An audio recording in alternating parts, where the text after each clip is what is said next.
if you have questions or issues and you want to make a difference in your community where you live, get involved on either on a small level, like volunteering for one project, saying, I would really like to help with a flyer of information I think would be useful. Consider running for the board. Start small if you think.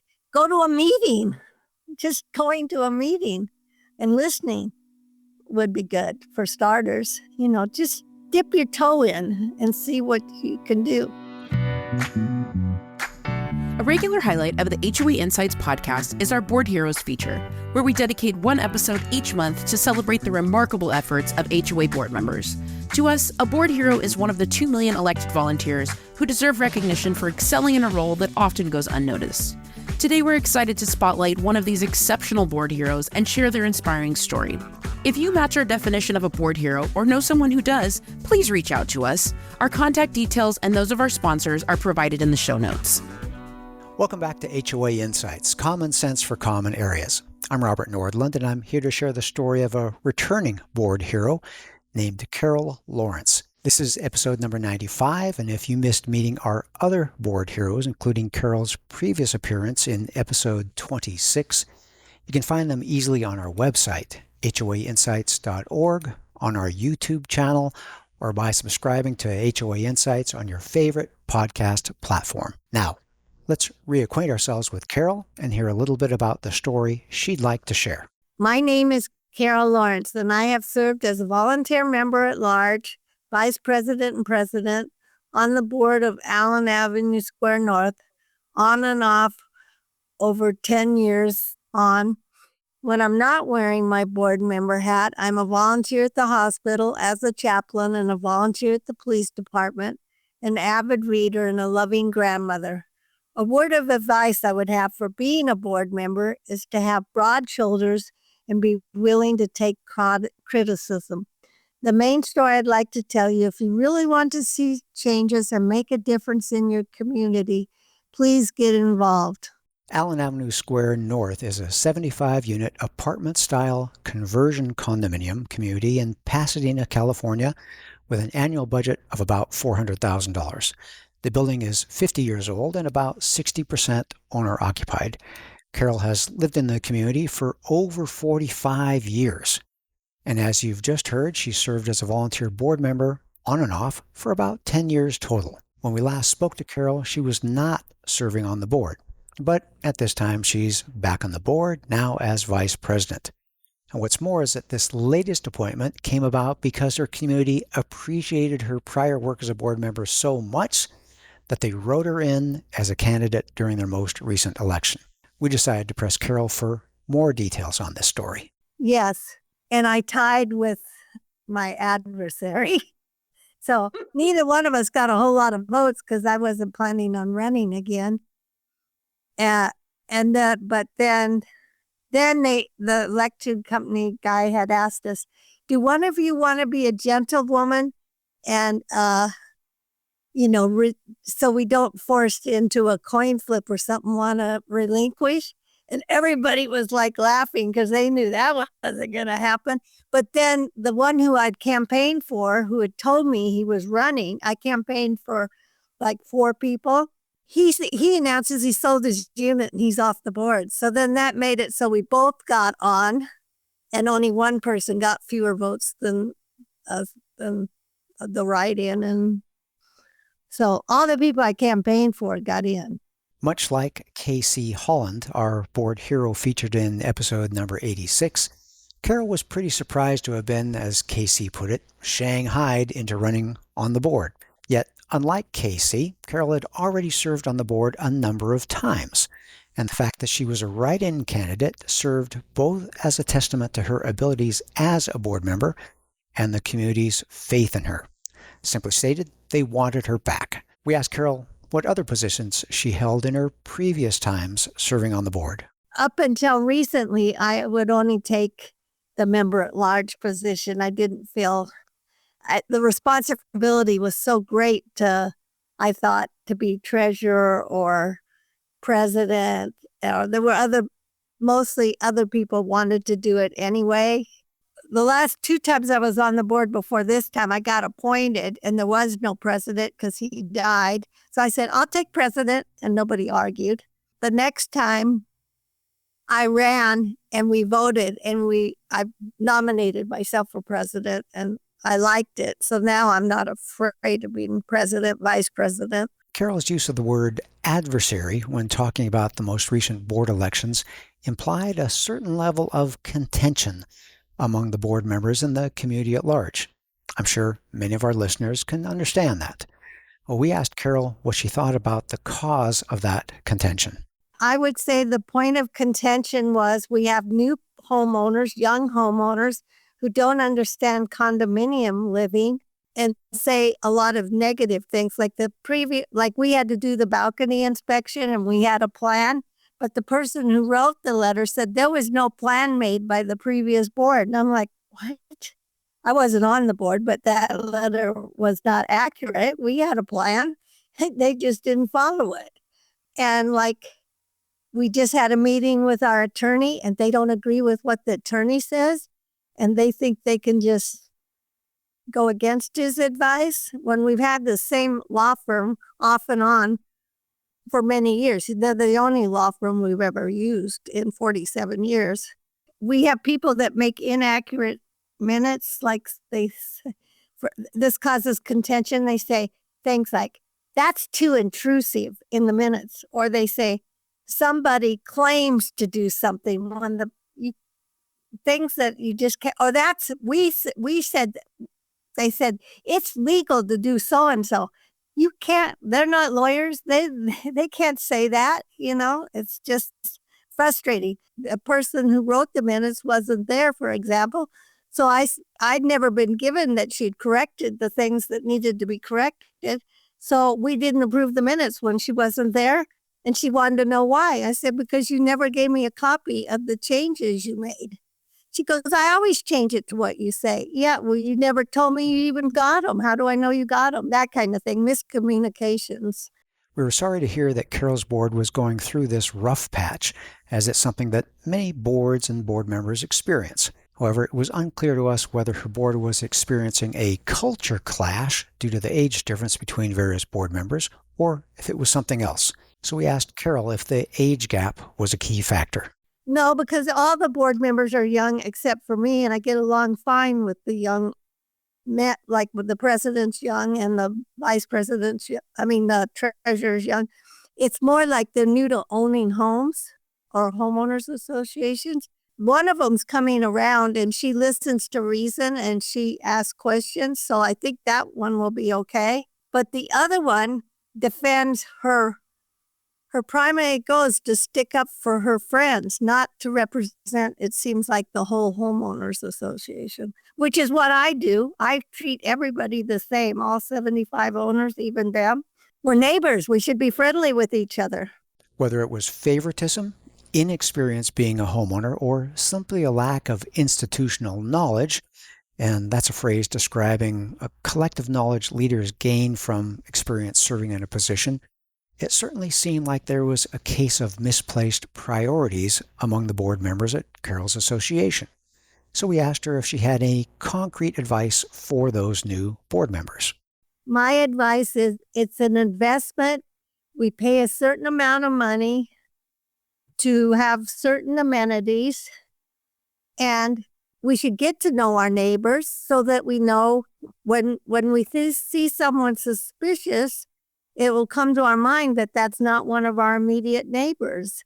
Like we've had squatters one time and our building caught on within hours. At our sister building down the street, those squatters lived there for weeks before anybody caught on because nobody pays attention to their neighbors down there. But ours also has its problem. For example, we're aging out in this building.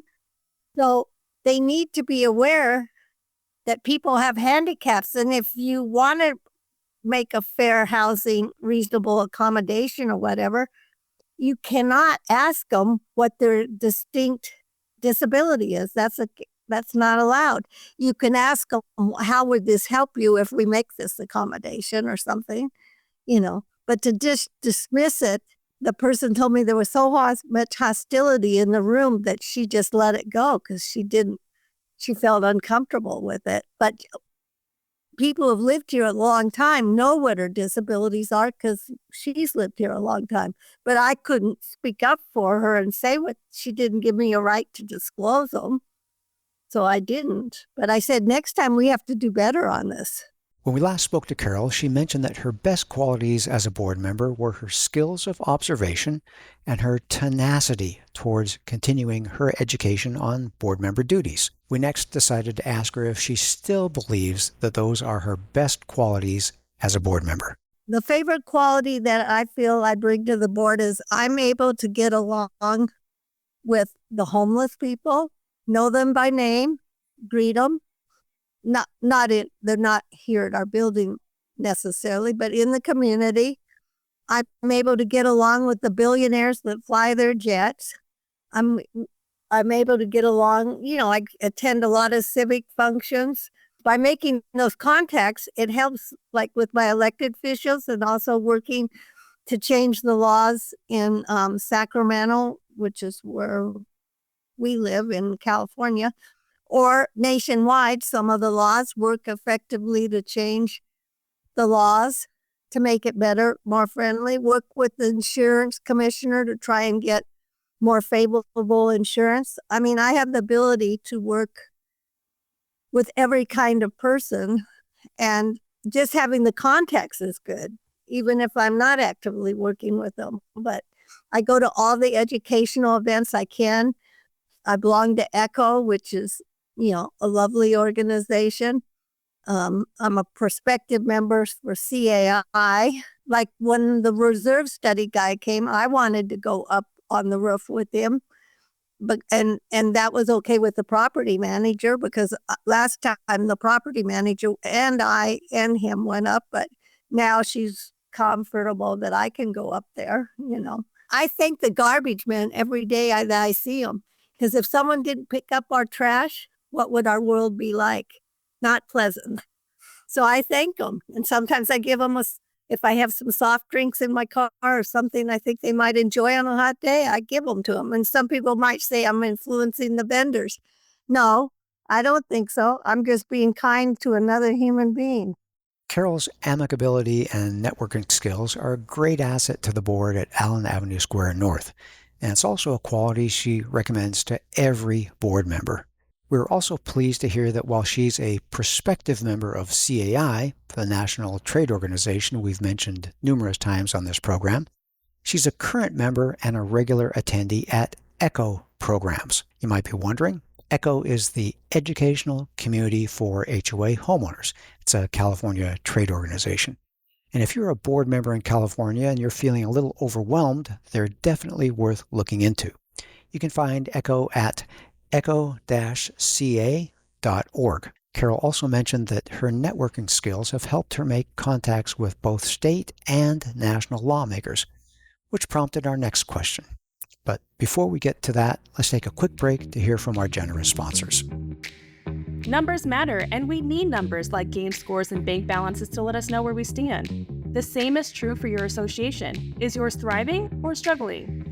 Let me introduce you to the FiPhO Health Score, like your own personal FICO credit score. Now in one simple number, owners and boards can learn the combined financial, physical, and operational health of their association. The good news, it's free at ourfipho.com. That's our, FIPHO.com. Learn how your association measures up. And we're back. Carol's last answer before the break prompted us to ask her if there were any laws coming down the pike that she was particularly concerned about, and she immediately responded with the Federal Corporate Transparency Act, or CTA. The CTA was one of the topics we discussed at length with Dawn Bauman, CAI's Chief Strategy Officer, back in episode number 62. So here's Carol with her thoughts on the CTA and other laws governing community associations. But full disclosure, this interview with Carol was recorded in November of 2024, so since enforcement and deadlines have been changing at a pretty rapid pace about CTA, her comments likely don't reflect the latest status of CTA on the date that you're listening to this episode. So, I mean, I don't think it should apply to us, although I could see you have to be really careful on your finances, like, because I attended another educational class where they said, bank statements can be duplicated or altered with the high level of AI we have now. So I actually want the bank statement in the original envelope to verify, just to do my fiduciary duty. I trust our property manager 99 and 9/10%, but I still want to do my duty, and not just because of, trusting, because I have made everybody makes mistakes in trusting the wrong person occasionally. The other law is to do something. Okay, so we're gonna, like, insurance has gone sky high. Our homeowners, the association one went sky high, and that board had to do a special assessment. I tried to get it budgeted, so it's budgeted in and voted to increase the assessment, or made the motion that got passed to try and avoid the assessment. Also, I think it would be I can't change that law. FDIC, if we could increase it from 250 for each bank, and then we wouldn't have to spread it out over more than one bank. I would like to see that change. Our commissioners inviting people in, the big insurers back in, who's going to be paying for that? Because we're going to allow them to increase. It might be the taxpayers, but if they really do need, if they're not making money, that's probably why they left. We probably have to allow them a certain amount of increase so they'll come back. But I don't want to make a whole lot of promises. And also, that's the other thing too. They don't realize if you raise HOA insurance so high, that's one of the first footholds for people to get in the own your own home thing, is a HOA. And if you price them out, we might end up, it's conceivable, we would end up with fewer people being own their own home, and maybe some of them on the street. But on the other hand, I still have to do my fiduciary duty to meet the budget, even if it means some people can't live here anymore, which is sad, but you have to manage your affairs, and I have to think of all the other 74 people, not just the 2 people who can't pay their bills, or 4 or 5 or 6 or 7 or 8. You know what I mean? I'm not a charity. And I do belong to 501c nonprofits where we're charities, but this is not a charity. No matter how much we would like, to help those people, we can't interfere in their business of how they manage the money. Carol's concern about the rising cost of insurance is shared among board members across the country, and especially in California because of the high risk of wildfires. And that raised our next question to Carol about whether she thinks the high cost of living in association-governed communities has become a detriment to the homeownership among the younger generation, or if it's a simple matter of miscommunication between boards and the communities they govern. Here's Carol's thoughts on that matter. I think people need to investigate what they're going to buy more heavily and understand. When you buy into an HOA, you're buying amenities you might not be able to support a lot of times, that you might be able not to afford on your own, like swimming pool, saunas, Carefree, in that the board manages the gardeners, the cleaning services. In our building, because we have a building, hot water heaters, we take care of that. We take care of the elevators. We take care of a lot of things. You're paying a certain amount of money on garbage pickup, and it's all combined, and you don't have to worry about it. It can be carefree. If you leave a good contact, you can go away for a couple months, as long as you have an access person in case there is an issue where we might want to be able to get in to resolve a plumbing problem or something in your unit. Or if you die in your unit, which we have had people die in our units, we don't have to call the police to come and access it. As a young person who bought in my 20s, I felt safer in the condominium because I didn't have to jump at every little sound I heard. When I stayed at my mom's house, like on 10 acres in Idaho. Every sound I heard, I was afraid it was a bear trying to get in the window. I was afraid it was a bad guy trying to set fire because they were building a campfire outside. The fire truck couldn't get up her road. The moving truck couldn't get up her road. I mean, there's many conveniences to living in a condominium. I looked at houses too when I was buying, but my friend who was a broker, her family, they all bought in here for investments, and I bought to live here. And so I've been happy here, and I raised my son here. It was a good place for me, and I still think it's a good place, but you should investigate. They usually tell people you should read, like for condos, a year's worth of minutes. When I ask people when they start complaining about, you people, this, you just bought, did you read the year's worth of minutes? No, I just sort of looked at them. We're doing pretty good because one other person on the board and I are trying to do a welcome committee, a little committee. Like I see somebody moving in, I introduce myself. I said, would you please, here's our number. Could you call? We'd like to welcome you with a small gift, and also answer any questions. Some people have lived here for months and didn't know we had staircases at each end of the building, which is important to know. Some people don't read the signs out front and they don't realize how stickler the parking is here and how you can get towed within 1 minute. I mean, we like to tell people, answer any questions, explain how the mailbox system works, and the other person, she did a good job and wrote up a little one-sheet information page for renters and a little one-sheet page for owners. And that was very innovative of her, and I'm very happy she's stepping up.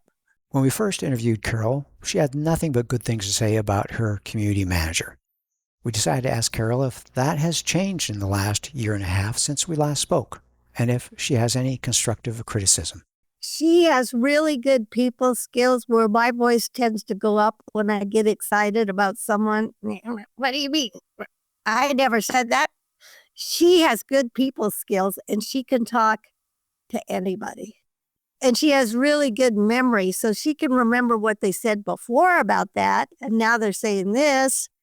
And she can hold her own too. Like when they said, you said in a text, she goes, no, I have the text right here. This is what I said,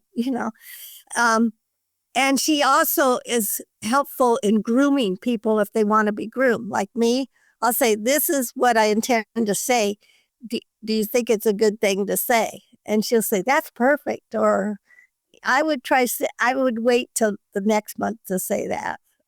She's good at grooming people because she's a paid professional. And she's also good at responding to emails within the same 24 hours. She even helped, somebody made a mess and we didn't want to get in trouble. She helped me vacuum up the mess.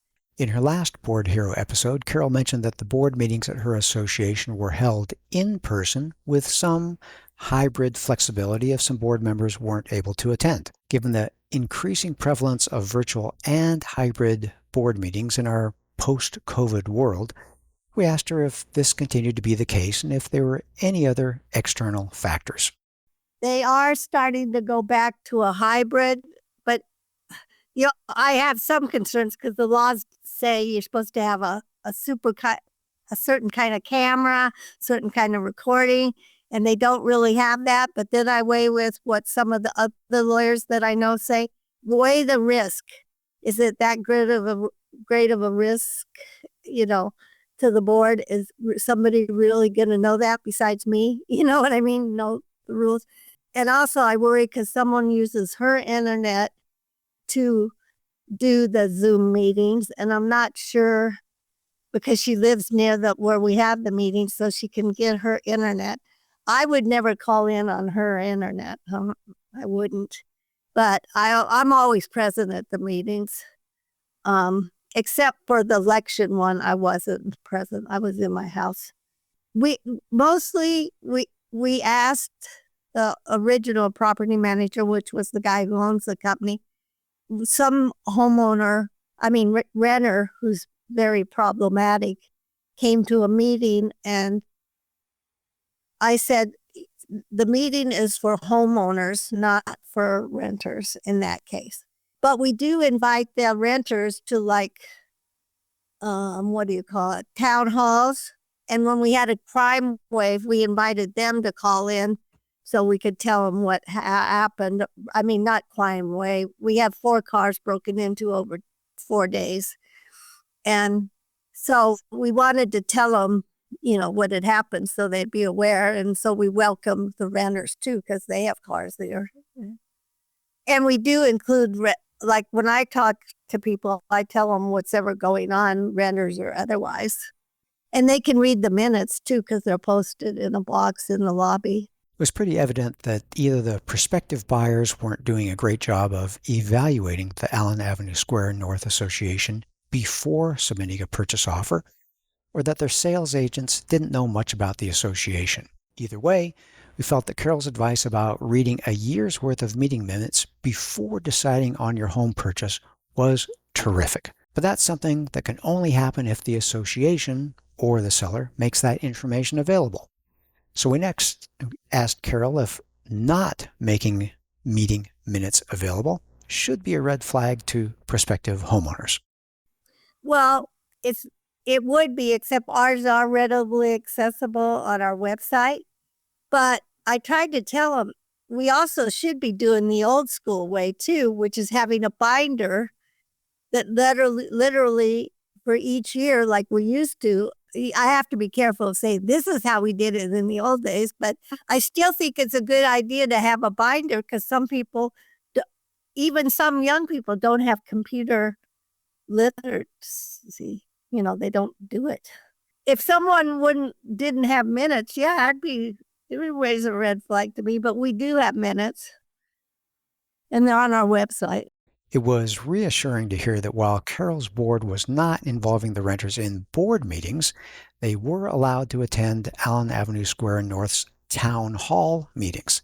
And this was especially important because of concerns all residents had for the community, especially given the frequency of car break-ins. Communication is key when these types of incidents occur that affect everyone living at the association, no matter if they're owners or renters. So we next asked Carol if she had any ideas for how her board could adapt or actually improve their communication in the future. Well, I think if they would use some outside experts to come in, like a police officer to come in and say how to make the building safer, or say how to make your own personal safety safer, to bridge the gap. Have more town hall meetings where everybody can come, and we provide it's usually potluck, so it doesn't cost the board anything. And we invite everybody. We post notices for everybody. But like one person complained because we posted that there'd been a break-in in the elevator, and she didn't like that. That's not a young person. And then a young person pointed out to me, I put flyers for a coffee with cops thing we have in the city. We have sometimes 3 in one day. So you can come and ask the police officers, the mayor, the chief of police, our city councilman, any questions you want about the safety or whatever you want to ask. And someone said, no, you shouldn't be doing that and it was a good point. I told her she made a good point, because if you leave a flyer there, someone might think, she says, I don't come out of my door sometimes for days on end. And someone might think I'm not there and make me a target. I said, I never thought of it that way. So now I won't be doing that. A recurring theme in this interview was that no matter how long you've lived in your community, there's always something new to learn. Carol's a great example of someone who embraces a learning opportunity every time it presents itself. So we next asked her if there was any particular changes or projects in her community that she'd like to see addressed in the next year. Well, because we had to tear up our walkways, I'd like to see them all completed. And I want to continue on. In the next year, I would like to see us do, because we have budgetary concerns, I'd like to see us do like 1 balcony a quarter repairs. We did the worst ones. Now I would like the contractor be able to pick the order based on the engineer's reports that he wants to do them, and do them in that order, unless somebody has a specific need, like they want to sell their unit, then I feel we should move them up. so we can do their balcony repair while it's empty. Finally, while Carol already shared some advice for the newer board members in her association, we wanted to ask her if she had any general advice for new homeowners or anyone looking to purchase a home in a community association. Here's what she had to say. If you have questions or issues and you want to make a difference in your community where you live, get involved on either on a small level, like volunteering for one project, saying, I would really like to help with a flyer of information I think would be useful, or get a little more involved, volunteer to write a newsletter if people are interested enough. I like that one of our homeowners who's really too busy to do much of anything because he has a heavy workload, he's had 2 at homes where he invites people in and he provides desserts and refreshments. Snacks and refreshments, trying to get to know his neighbors. All comers. That's really a person who's trying to make a difference. Maybe if one particular thing like, the lobby board hasn't been corrected, volunteer to be the one to take on that task if you can do it safely. If you want people not to throw dog feces in the trash can by the lobby elevator, make a cute little sign and ask if we can post it, So I think get involved. Consider running for the board. Start small if you think. Go to a meeting.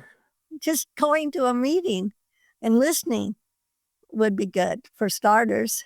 Just dip your toe in and see what you can do. We want to publicly acknowledge Carol for performing a thankless job well and compliment the entire board of directors at Allen Avenue Square North for taking their responsibility seriously to act in the best interest of their association.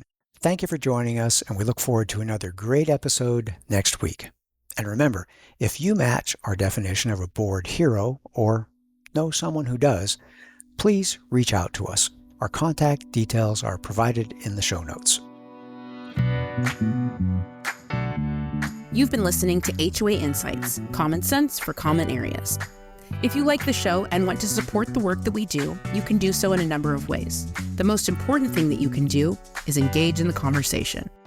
Leave a question in the comment section on our YouTube videos. You can also email your questions or voice memos to podcast@reservestudy.com or leave us a voicemail at 805-203-3130.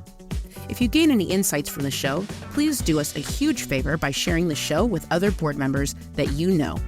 You can also support us by supporting the brands that sponsor this program. Please remember that the views and opinions expressed in this program are those of the hosts and guests, with the goal of providing general education about the community association industry. You'll want to consult licensed professionals before making any important decisions. Finally, this podcast was expertly mixed and mastered by Stokelight Video and Marketing. With Stokelight on your team, you'll reach more customers with marketing expertise that inspires action. See the show notes to connect with Stokelight.